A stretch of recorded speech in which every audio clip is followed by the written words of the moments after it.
Hi, Roy here, and thought I'd do a May wrap up. So, in my new plan to make the channel a bit more well regulated, which involves giving each day a sort of focus, the focus of Friday is things that look backwards, whether that's recent reads or wrapping up a week or a month or any period of time really. That sort of thing. Things that have already happened. So it's actually quite interesting. I'm not sure I've ever done it before really. I've done sort of recent reads in a loose way, but I don't think I've ever done a month. Interesting to see all the different things. There's been quite a variety actually, quite a packed month. Things I haven't talked about or that haven't had videos about them. Well, one is, I keep mentioning it, is this Star Trek book. So it's the first in the Captain's Table series. I think I've got them all. And it's called War Dragons. And it features Captain Kirk and Captain Sulu. So this is, you can see by the uniforms, we're into the sort of movie period. So the idea of this series of books is that there's this bar that you have to be a captain to go to. Captain of something. Seems a bit weird to me that there's sort of what seem to be captains of Elizabethan privateers and stuff, as well as captains of space-going vessels, but whether that ever becomes clear, I don't know. So basically there's this sort of secret bar and people tell stories, and I think newcomers are like the form is they tell stories, and you get that sort of gets them a round of drinks. So that's a kind of framing device for this series of books. It has lots of different characters in it, basically the captains of all the different iterations of Star Trek. So that's good. This one, did I say it's called War Dragons? It's called War Dragons. I thought this was great.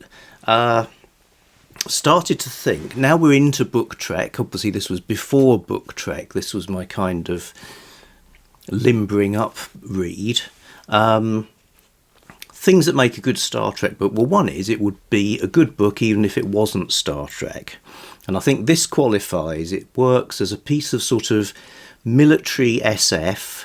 I think it's fine, actually good. Another thing is giving you a sort of insight into the characters that you might not get from the show, or sort of expanding on them a little bit on, so having first person narrations from these two characters, that does give you that sort of insight. It's actually in two time periods as well. So there's a initial story when Kirk has just assumed command of the Enterprise. So although all the characters we know and love are new to him, and he's working out how to have the right sort of relationship with them. And then there's a related story in the present day. There's two species that have a lot of aggression between them, and that kind of drives the plot. And there's lots of action, there's lots of... I guess another good thing about Star Trek books is if they take sort of moments in the whole saga and give some kind of inflection to them. So we've got a kind of a stressed out Chekhov. I can't remember why, but that feeds into the book as well. And there's some interesting stuff about communications. So it's like it's proper SF, as it were, as well as being great Star Trek. So good start to this Captain's Table series. Another thing I read that I haven't talked about perhaps at all is 15 Wild Decembers by Karen Powell. So this was a read along on the historical book club run by Katie of Books and Things, which is really good. I've really enjoyed a lot of the choices. Haven't done them all. In fact, I did this one late, but it was good. So there's these sisters, right? I think their names are Charlotte, Anne, Emily, and there's some others. People keep dying. Their dad's a parson. They've got a brother called Bramwell, and they live out in the wild, like on the moors. You could almost think they were real. Okay, yes, it's the Brontes. It's a kind of like let's imagine, with Emily writing it, the unfolding sort of setting for their development as people and how they end up being writers.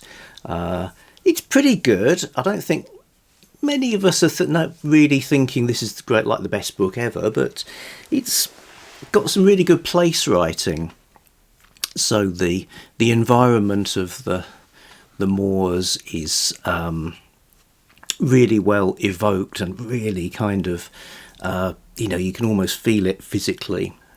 So that's good. And the really rather grim tale of the Brontes and their lives, it's which I didn't know very well. It might be less enjoyable if you already know all this stuff. Yes, I knew they were sisters and they wrote books and knew where they lived. In fact, I've been round their house. They weren't in because of being dead. Everybody dies, which I suppose they would. I was surprised by who was the last person standing, and just the precarity of the times, I guess, financially and in terms of illness and that kind of stuff. Yeah, pretty good stuff. So enjoyed that. May also, in terms of events, let me see. Well, Horror Mayhem was a biggie, which I hadn't done before. I really liked the setup with the idea of decades of dread and sort of reading short things from a number of decades.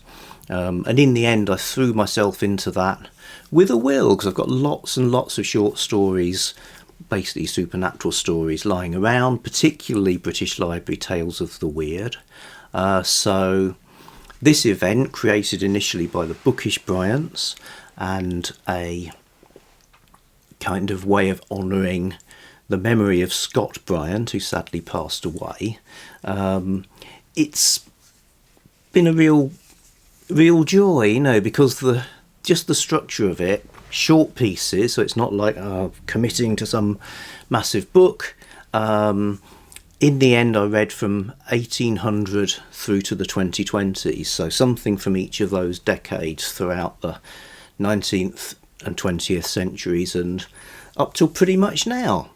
That has its own videos, so I won't go into an awful lot of detail, but I'm still, let's see, which will surface in my mind. I suppose the sort of first and last. So the first story I read was a poem, but the second one was one of the Tales of Hoffman called The Sandman, and that was fantastic. And the most recent one I read by Jen Ashworth, that was fantastic too. I think it's called Heaven on Earth. So lots and lots of reading, lots of new discoveries, great event. The other event I did was like at the opposite end of the spectrum, in the sense that it was like a one-day event. So that was to do with Mrs. Dalloway by Virginia Woolf, a book which I'd never read. So it's 100 years since it was initially published. I think that was a day in May, which also turned out to be a very sunny, quite summery day. So it was actually resembled the June day on which the book takes place. So it's a kind of a one day book. So reading it in a day, this is how big it is. Makes a lot of sense. Woke up really early. I do anyway, because of old, and finished it I might have passed midnight by the time I finished it, but yeah, really enjoyed that. Did a bit of walking around, made a little vlog about it. Book I certainly want to read again. I've never read any Virginia Woolf too. I've been round her house as well, if she lived at Charleston. I'm kind of a bit vague on that. Maybe she didn't, but and yes, right, and this segues into another thing. The trip to London, that was great. So this was a booktube meetup organised by Katie from Books and Things. And this is a regular thing. I went to one last year in York, which was lovely. And this was in London. And because of that, I also read a bunch of books related to London in some way. Books and comics, in fact. So there's a vlog type video about that. You get to see me in a ball pit. As a person from Brighton, I used to be quite dismissive of London. Brighton's a city on the coast. Obviously, London is about 50 miles away from there. And I guess because of the proximity and because of Londoners coming down to Brighton to do tourist and drinking type things at the weekends, I've always just sort of thought, London.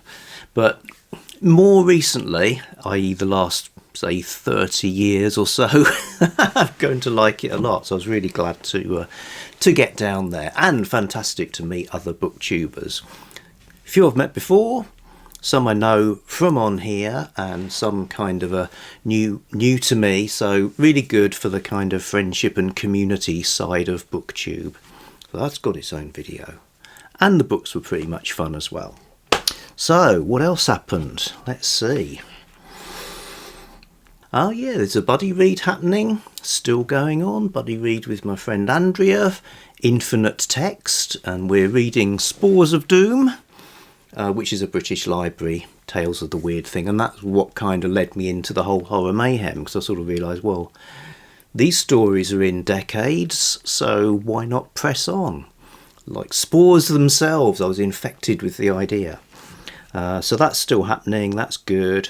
Then I've got some projects of my own as well. So I've started the Louisa May Alcott versus L.M. Montgomery read, where I'm looking at their sort of sensation fiction and kind of thrillers, basically, including some supernatural stories. That is like not their main thing that they're known for, because they both produce classics, Little Women and the Anne of Green Gables books. We've had Little Women, a bunch of books there as well.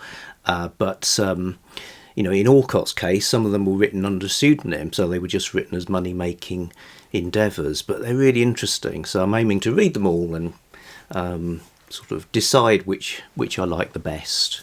I mean, obviously that's not very important really, it's just an excuse to read them all. And it's kind of funny because they're both called LM something. So that started. Trying to fit it in though, because there's events. There's June on the Range now. There'll be Jane Austen July next month. Garb August. Shake-tember, Victober. Who knows? I'll have to somehow find a sort of 8th day in the week or something to be able to read anything else and stop banging this chair. Also, and this video's only just gone up, finished reading all of the Arthur C. Clarke Space Odyssey books. There are 4 of them. They cover a millennium of time. I might have been a bit harsh on them in the video. Or is it just that I read the comments and because I'm easily led just think, oh yeah, well what they say is probably truer than my puny opinions. They are really entertaining. Clarke's a fun writer if you can deal with his style of kind of this all-knowing, sometimes bit of a know-it-all author. But yeah, he predicts he's very good at predicting. He's the prognosticator of prognosticators. Predicts things like work from home and lots of sort of IT type stuff, and they're entertaining science fiction reads, very different from the film that's much more of a sort of emotional immersive experience, I suppose, and pretty much a kind of art movie, good stuff. So that happened, so that was another thing of May. And Finnegan's Wake as well. Finnegan's Wake has been continuing, so a group of us are reading about half or a third of Finnegan's Wake, selected chapters, and that's been great. Like a lot of these things where you get a quite difficult book quite difficult, and reading it with others is great, because you realise everyone's in the same boat. People find interesting things, and the thing you hear most is, don't understand it, but I do enjoy it.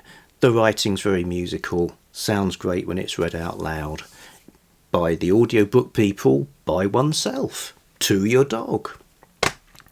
I think that's about it for me. I mean, it's felt very positive. It's also, and I mentioned in one of the looking forward videos that happen on Monday in the new system, how I had at an earlier time been thinking, oh, BookTube's pretty much run its course for me, you know, let's maybe lay it down. I was very moved by the reaction to that. Lots of people saying how great it is that I've stuck around.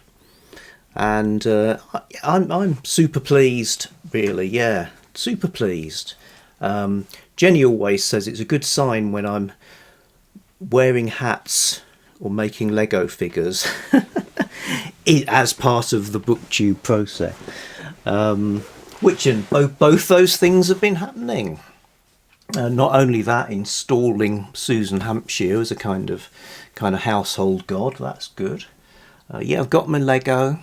Wondering whether I am a kidult, if that's even a thing. I mean, obviously it's a word. It is quite a useful idea, maybe. See, they do say when people give up an addiction, say people have had a long-term addiction, like someone who's been an alcoholic for 50 years or something, their personality reverts to what it was like before that started. It could be like when they were like 15 or something. So now, yes, I had to stop drinking, but also stopping work. You know, work, there's all sorts of great reasons to go to work, but it does have that aspect of doing something that isn't necessarily natural and isn't always an endless joy. Doing it, you know, long term, it becomes your major fixation. Once that's gone away, maybe it's just like rewind to being a youngster again. Or I'm entering my second childhood, because that's also a thing, I suppose. Anyway, yes, I like this. I like doing playful stuff. I see my mission not just like, hey, I happen to like books and I'm going to tell you, you know, would like to talk to people who also like books. Well, that's true. You know, one of the few things, you know, I wouldn't cross the road to see the final of a sports event, but I would pretty much always cross the road to check out a bookshop. So it's kind of like my default, I suppose. So there's that, but also I like being whimsical, and I think it's a sort of it. You know, I think if it's not only about what I get out of it. If that was all it was, then obviously it would be tempting to think, I'm not getting enough out of it, let's stop. It's also about, I suppose, you know, if somebody's day's been made just a little bit brighter because of my nonsense, well, that's good. So it's wins all round. Okay, is anyone still there? Always say people don't watch to the end, and then somebody says they do. Maybe there's people who only watch the ends. Anyway, that was May, and I'll be back soon with something else.